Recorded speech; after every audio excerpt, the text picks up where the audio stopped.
క్రైస్తలారా దేవునికి స్తోత్రం కలుగునుగాక. దేవుని బిడ్డలారా, ఉదయకాల సమయమున మీ అందరికీ నా శుభవందనాలు తెలియజేస్తూ ఉన్నానండి. ప్రతిదినం దేవుడిస్తున్న వాగ్దానంతో మీ ముందుకు వచ్చే కృపను దేవుడు మాకు ఇస్తున్న విధానాన్ని బట్టి నేను దేవునికి స్తుతులు చెల్లిస్తూ ఉన్నానండి. హల్లెలూయా, హల్లెలూయా. దేవుని బిడ్డలారా, దేవుడు తన బిడ్డలకు ప్రతిదినం చక్కటి వాగ్దానంతో మాట్లాడుతూ బలపరుస్తూ ప్రతిదినం ప్రార్థనతో ప్రారంభించుకునే కృపను దేవుడు తన బిడ్డలకు ఇస్తున్న విధానాన్ని బట్టి కూడా నేను దేవునికి స్తుతులు చెల్లిస్తూ ఉన్నానండి. ప్రతిదినం వాగ్దానంను వీక్షిస్తూ ఆత్మీయంగా బలపడుతున్న మీరు మరి కొంతమందికి ఈ వాగ్దానమును షేర్ చేసి ఈ వాగ్దానం వారు కూడా విని ఆత్మీయంగా బలపరుచున్నట్లు దేవుని పనిలో ఉపయోగపడాలని ప్రభుపేట తెలియజేస్తూ ఉన్నానండి. దేవుని బిడ్డలారా, ప్రార్థనా పూర్వకంగా దేవుడిస్తున్న వాగ్దానమును మీకు తెలియజేస్తూ ఉన్నాం. మీరు మరి కొంతమందికి తెలియజేయడం ద్వారా మీరును ఈ పరిచర్యలో పాలుపంపులు పొందిన వారు అవుతారు. మీ అందరి కొరకు మేము ప్రార్థిస్తున్నాం. దేవుని బిడ్డలారా, మా కొరకు మా పరిచర్య కొరకు ప్రార్థించాలని ప్రభుపేట తెలియజేస్తున్నానండి. దేవుని బిడ్డలారా, ఈ ఉదయకాలం కూడా దేవుడు ఒక చక్కటి వాగ్దానమును మనకిస్తూ ఉన్నారు. ఆ వాగ్దాన వచనమును నేను చదువుతున్నానండి. కీర్తనలు 50వ కీర్తన 23వ చరణమును ఈ దిన మన వాగ్దానం కొరకు మనం చదువుకుందాం. స్తుతియాగం అర్పించువాడు నన్ను మహిమపరుచున్నాడు. నేను వానికి దేవుని రక్షణ కనుపరుచున్నట్లు వాడు మార్గమును సిద్ధపరచుకొనును. హల్లెలూయా.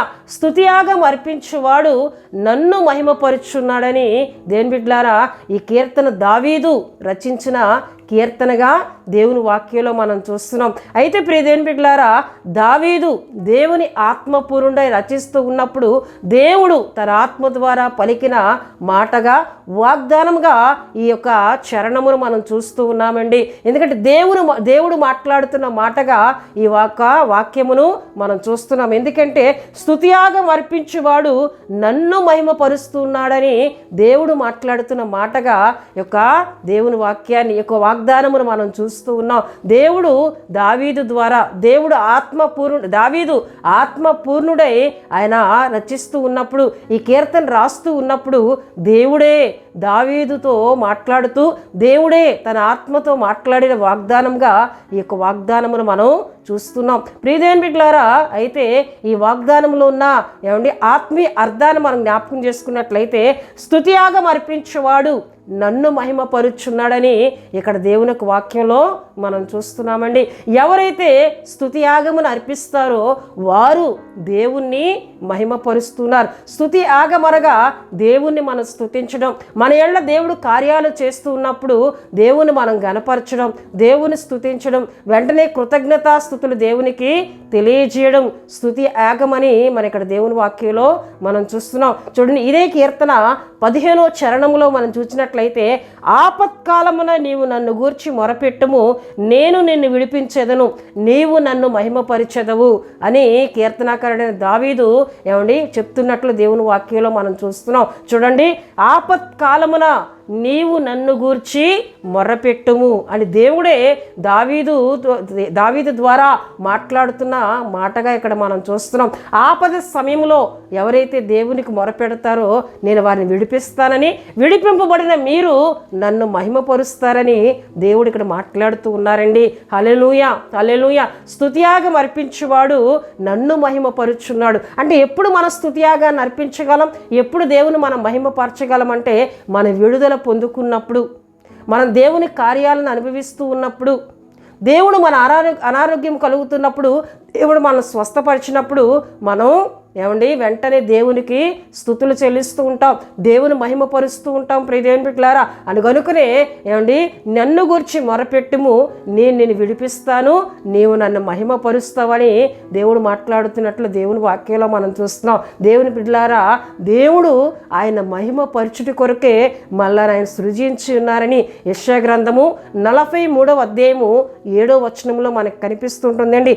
నా మహిమ నిమిత్తము నేను సృజించిన వారిని దేవుడు మనల్ని విడిపిస్తూ ఉంటారు. మన ఏళ్ళ ఆయన కార్యాలు చేస్తూ ఉంటారు, మళ్ళీ ఆయన ఆశీర్వదిస్తూ ఉంటారు, మన పట్ల అద్భుతాలు ఆయన చేస్తూ ఉంటారు, ఆశ్చర్యమైన కార్యాలు ఆయన జరిగిస్తూ ఉన్నప్పుడు మనం ఆయన మహిమపరచాలనే ఆయన మనలను ఏర్పరచుకున్నారు. మళ్ళీ ఆయన సృజించి ఉన్నానని ప్రియమైన బిడ్డలారా యెషయా గ్రంథం 43:7 మనం చూస్తున్నాం. హల్లెలూయా, హల్లెలూయా. దేవుని బిడ్డలారా ఆయనను మనం మహిమపరచవలసిన వారమై ఉండాలి. అందుకే కీర్తనలు 96, 8, 9 చరణాల్లో మనం చూసినట్లయితే యెహోవా నామమునకు తగిన మహిమ ఆయనకు చెల్లించుడి, నైవేద్యము తీసుకొని ఆయన ఆవరణంలోకి రండి, పరిశుద్ధాలంకారములు ధరించుకొని ఆయనకు నమస్కారము చేయుడి, సర్వజనులారా ఆయన సన్నిధిని వణుకుడి అని అక్కడ కీర్తనాకారుడు తెలియజేస్తున్నట్లు దేవుని వాక్యంలో మనం చూస్తున్నామండి. అంటే ఆయన నామమునకు తగిన మహిమను మనం ఎలా చెల్లించాలి?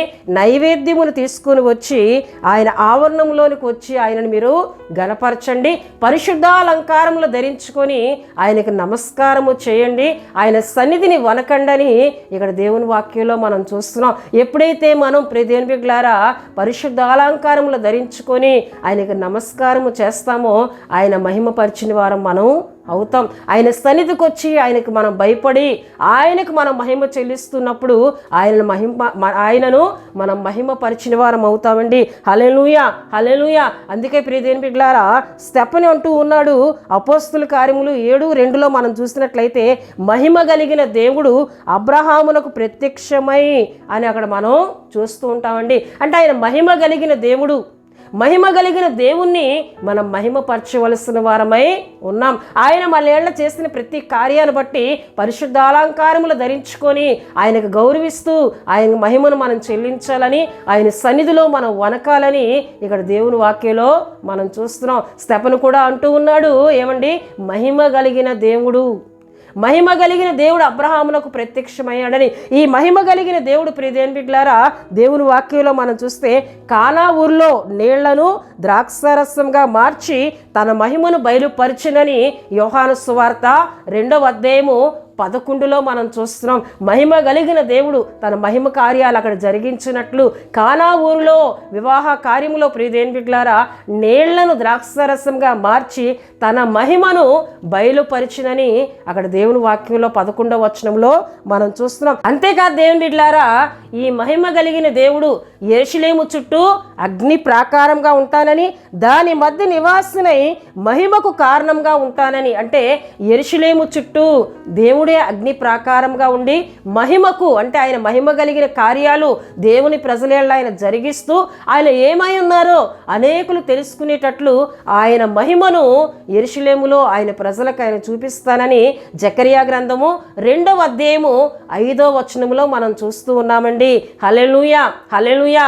దేవుని బిడ్డలారా ఇంకా అనేకమైన వాక్యములు మనం చూసుకున్నట్లయితే ఆయన మహిమ కలిగిన దేవుడు, ఆయన మహిమ కార్యాలు మన ఎళ్ళ ఆయన జరిగిస్తూ ఉన్నప్పుడు మనం ఆయనకు స్తుతియాగం అర్పిస్తూ ఆయనను మనం మహిమపరచవలసిన వారమై ఉన్నామండి. హల్లెలూయా. ఎవరైతే ఆయనను మహిమపరుస్తారో వారి విషయంలో ఆయన అంటున్నారు కదా, నేను వానికి దేవుని రక్షణ కనుపరుచున్నట్లు వాడు మార్గమును సిద్ధపరచుకొనును. హల్లెలూయా, హల్లెలూయా. స్తుతియాగం అర్పిస్తున్న వానికి, ఆయన మహిమపరుస్తున్న వారికి దేవుడు ఏమంటున్నారండి, వాడు దేవుని రక్షణ, అంటే నా రక్షణ, నా కాపుదల, నా కృపను పొందుకునేటట్లు వాడు సిద్ధపరచుకుంటున్నాడు. ఎవరు? ఆయన మహిమపరిచిన వారు, ఎవరు? ఆయనకు స్తుతియాగం అర్పించిన వారని ఇక్కడ దేవుని వాక్యంలో మనం చూస్తున్నామండి. నేను వానికి రక్షణ కనుపరుచున్నట్లు వాడు మార్గమును సిద్ధపరచుకొనును. హల్లెలూయా.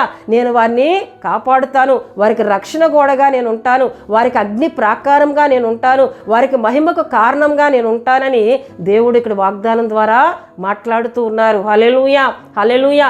గనుక ప్రియదేని బిడ్డలారా ఈ వాగ్దానంలోని ప్రతి దీవెనను మనం అనుభవిద్దాం. ఎందుకంటే మన దేవుని స్తుతిద్దాం, దేవునికి స్తుతియాగమును మనం అర్పిద్దాం. మన ఎళ్ళ చేసిన ప్రతి కార్యమును బట్టి ఆయన మనం మహిమపరుద్దాం. ఎవరైతే ఆయనకు చేసిన కార్యాలకు వెంటనే ఆయన మహిమపరిచే ఆత్మీయతను కలిగి ఉంటారో, ఆయన కృతజ్ఞతాస్తుతులు చెల్లించే ఆత్మీయతను కలిగి ఉంటారో ఉన్నారో ఆయనకు మాత్రమే మహిమ కలగాలి, ఆయనే హెచ్చింపబడాలి, ఆయన ద్వారానే ఈ కార్యాన్ని నేను పొందుకున్నాననే ఆత్మీయతను కలిగి ఆయనకు మహిమ చెల్లిస్తారో వారికి రక్షణగా నేను ఉంటాను. వాడు రక్షణను సిద్ధపరచుకుంటున్నాడు, ఎందుకంటే నేను వారి చుట్టూ అగ్ని ప్రాకారంగా ఉంటానని ఉదయకాల సమయంలో దేవుడు మాట్లాడుతున్నారు. హల్లెలూయా, హల్లెలూయా. గనుక ప్రియ దేవుని బిడ్డలారా, ఆయనకు స్తుతులు చెల్లిద్దాం, ఆయన మహిమ చెల్లిద్దాం. ఈ వాగ్దానంలో ఉన్న ప్రతి దీవెనను పొందుకుందాం. ఈ వాగ్దాన మాటలను దేవుడు దీవించునుగాక. దేవుని బిడ్డలారా, ఈ వాగ్దానం విన్న మీ అందరి కొరకు నేను ప్రార్థిస్తున్నాను. ప్రతి ఒక్కరూ తల వంచి కండ్లు మూసుకొని ప్రార్థనలో నాతో ఏకీభవించాలని ప్రభుపేట తెలియజేస్తూ ఉన్నానండి. మహాపరిశుద్ధుడా, ప్రేమ కలిగిన తండ్రి, కృప కలిగిన యేసయ్య, మీ ఘనమైన నామమునకు వేలాది వందనములు, వేలాది కృతజ్ఞతాస్తుతులు చెల్లిస్తున్నాను నాయన. తండ్రి, ఉదయకాల సమయంలో ఒక చక్కటి వాగ్దానం ద్వారా మా అందరితో మీరు మాట్లాడుతున్నారు. మీకు స్తోత్రాలు ప్రభువా. ఎవరైతే నీకు స్తుతియాగం అర్పిస్తారో, ఎవరైతే నేను మహిమపరిచే ఆత్మీయతను కలిగి ఉంటారో, మీరు చేసిన ప్రతి కార్యమును బట్టి మీకు కృతజ్ఞతాస్తుతులు చెల్లిస్తారో వారి విషయంలో ప్రభువా నువ్వు రక్షణగా ఉంటానని, కాపుదలగా ఉంటానని, అగ్ని ప్రాకారంగా ఉంటానని ప్రభువా, మహిమకు కారకుడుగా వారి మధ్య నివాసిగా ఉంటానని ప్రభువా ఉదయకాల సమయంలో మీరు మాట్లాడుతున్నారు. ఈ వాగ్దానంలో ఉన్న ప్రతి దీవెన, ప్రతి ఆశీర్వాదమును ఈ మాటలు విని బిడ్డలందరికీ దయచేయమని ప్రార్థిస్తున్నాను. దినమంతా కూడా నీ కృప, మీ కాపుదల, మీ సంరక్షణ తోడు దయచేయండి. ఎవరైనా బలహీనులుగా ఉండినట్లయితే ముట్టి స్వస్థపరచండి, పరిపూర్ణ ఆరోగ్యములు కలుగు చేయమని సందులో ప్రార్థిస్తున్నాను. తండ్రి, మీకు వందనాలు. రాకపోకల్లో మీరు తోడుగా ఉండండి. వారు చేస్తున్న ప్రతి పనుల్లో దినమంతా నీ కాపుదల, మీ సన్నిధి తోడుగా ఉంచమని, అపవాది క్రియలు యేసుక్రీస్తు నామములో లయపరిచి ప్రతి ఒక్కరి చుట్టూ మీ అగ్ని కంచి మీ కృపా తోడుగా ఉంచమని యేసు నామములో అడుగుచున్నాం తండ్రి. ఆమేన్. యేసు రక్తమే జయం, ప్రభుయేసు రక్తమే జయం, ప్రభుయేసు రక్తం సంపూర్ణమైనది. అపవాది క్రియలకు అనంత నాశనం కలుగునుగాక. ఆమేన్, ఆమేన్, ఆమేన్. దేవుడు మిమ్ములను, మీ కుటుంబములను బహుగా దీవించునుగాక. ఆమేన్.